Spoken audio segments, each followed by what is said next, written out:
Sir yes sir I'll be in centre sir ಬಲ್ಲಿ.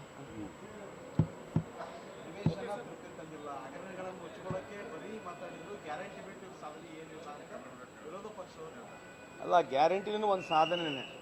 ಯಾಕಂದ್ರೆ ನೋಡಿ, ಗ್ಯಾರಂಟಿನೂ ಒಂದು ಸಾಧನೆನೇ. ಯಾಕಂದರೆ ಸುಮಾರು 56,000 ಕೋಟಿ 60,000 ಕೋಟಿ ಜನರಿಗೆ ಏನು ಕೊಡ್ತಾ ಇದ್ದೀವಿ, ಇದನ್ನು ಒಂದು ರೀತಿಯ ಡೆವಲಪ್ಮೆಂಟೇ.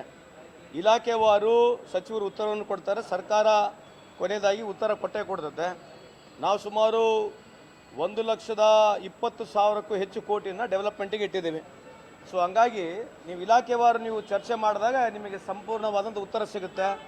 ಅವ್ರ ಅಧಿಕಾರದಲ್ಲಿದ್ದಾಗ ಉತ್ತರ ಕರ್ನಾಟಕಕ್ಕೆ ಎಷ್ಟು ದುಡ್ಡು ಖರ್ಚು ಮಾಡಿದ್ದಾರೆ, ನಾವು ಅಧಿಕಾರಕ್ಕೆ ಬಂದಾಗ ನಾವೆಷ್ಟು ಖರ್ಚು ಮಾಡಿರ್ತಕ್ಕಂಥದ್ದು ಸಂಪೂರ್ಣವಾಗಿ ಮಾನ್ಯ ಮುಖ್ಯಮಂತ್ರಿಯವರು ವಿವರಣೆಯನ್ನು ಕೊಡ್ತಾರೆ ಅಂತ ಈ ಸಂದರ್ಭಕ್ಕೆ ಕೇಳಲಿಕ್ಕೆ ಇಚ್ಛೆ ಬಯಸ್ತೀನಿ. ಒಂದು, ಕೇಂದ್ರ ಸರ್ಕಾರದಲ್ಲಿ ಇವತ್ತು ಅದಾನಿಯವರ ಒಂದು ಕೇಸನ್ನು ಮುಚ್ಚಲಿಕ್ಕೆ ಈ ಒನ್ ನೇಷನ್ ಒನ್ ಎಲೆಕ್ಷನ್ ಪ್ರಾರಂಭ ಆಯಿತು.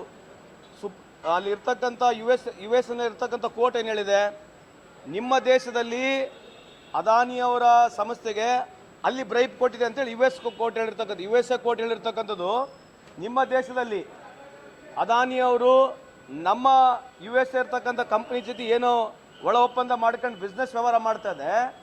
ಬ್ರೈಬ್ ಆಗಿರ್ತಕ್ಕಂಥದ್ದು ಯು ಎಸ್ ಎನಲ್ಲ, ಬ್ರೈಬ್ ಆಗಿರ್ತಕ್ಕಂಥದ್ದು ಇಂಡಿಯಾದಲ್ಲಿ. ಇದನ್ನು ಮುಚ್ಚಾಕ್ಲಿಕ್ಕೆ ಈ ಥರದ್ದು ಒನ್ ನೇಷನ್ ಒನ್ ಎಲೆಕ್ಷನ್ ಪ್ರಾರಂಭ ಮಾಡಿದ್ದಾರೆ.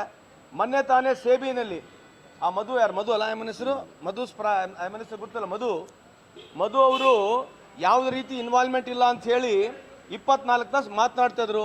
ಇವತ್ತು ಅದಾನಿ ಕಂಪ್ನಿಯವರು ಸೇಬಿ ಹತ್ರ ಹೋಗಿ ಸೆಟ್ಲ್ಮೆಂಟಿಗೆ ಹೋಗಿದ್ದಾರೆ. ನನ್ನ ಅರ್ಥ ಏನು, ಸೇಬಿನಲ್ಲಿ ಆಗಿರ್ತಕ್ಕಂಥ ಹಗರಣ ಅದಾನಿಯವರಿಗೆ ಲಿಂಕ್ಡ್ ಇದೆ. ಯು ಎಸ್ ಎನಲ್ಲಿ ಹೇಳಿರ್ತಕ್ಕಂಥ ಕೋರ್ಟು ಅದಾನಿಯವರು ಮಾಡಿರ್ತಕ್ಕಂಥದ್ದು ಸರಿ ಇದೆ ಅಂತ ಹೇಳಿರ್ತಕ್ಕಂಥ ವಾದ ಆಗಿದೆ. ಇದನ್ನು ಮುಚ್ಚಾಕ್ಲಿಕ್ಕೆ, ಡೈವರ್ಷನ್ ಮಾಡಲಿಕ್ಕೆ ಇವತ್ತು BJP ಅವರು ಒಂದು ಪ್ರಯತ್ನ ಮಾಡ್ತಿದ್ದಾರೆ ಅಂತ ಈ ಸಂದರ್ಭಕ್ಕೆ ಕೇಳಲಿಕ್ಕೆ ಇಚ್ಛೆ ಬಯಸ್ತೀನಿ ನಿಮಗೆ.